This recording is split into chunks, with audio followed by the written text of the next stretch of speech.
So, ayan guys, welcome back to my channel. Ayan, magluluto ako ng giniling na baka.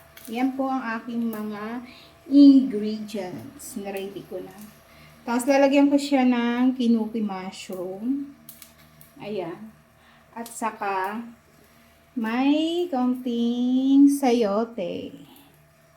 Ayan, pinakulaan ko muna yung giniling.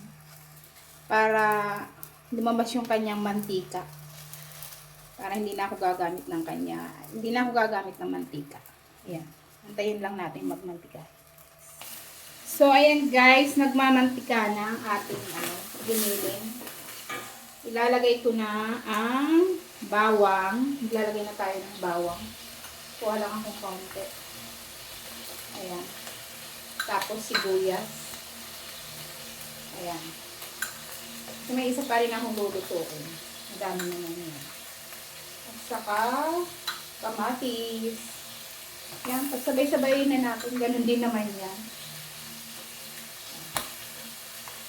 Yan.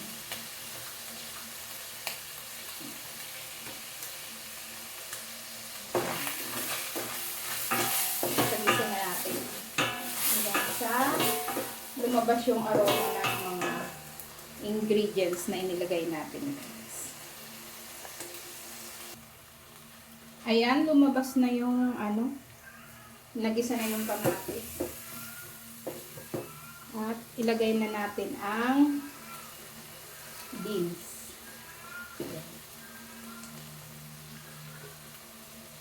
Ayan lang, kasi ilalagay ko yung natira sa chicken apritada. At ilalagay na rin ako ng sayote. Ilagyan ko na siya ng mga pang-lasa, pang-palasa, asin, saka pang-lagay na rin ako. At lagay na natin yung sayote. Para, sabay-sabay na sila maluto.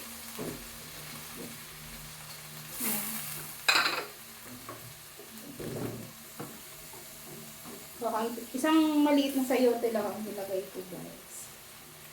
Ayan.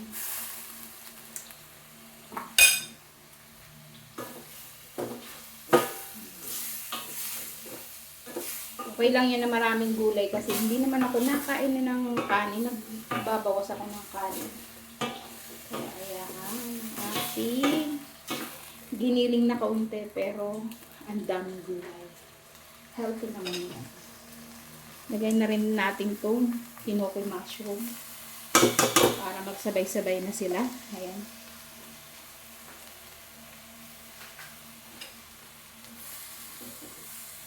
Ayan. Sarap na yan.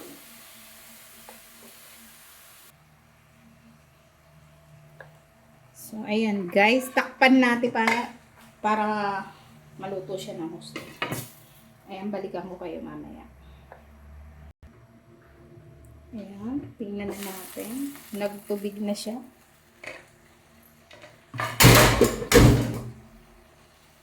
So, ayan. Feeling ko ay luto na ito. Bilis lang naman tumulo ito. Ayan. Hindi ko na dinagdagan ng tubig. Ayan. Kasi nagtubig. Ayan.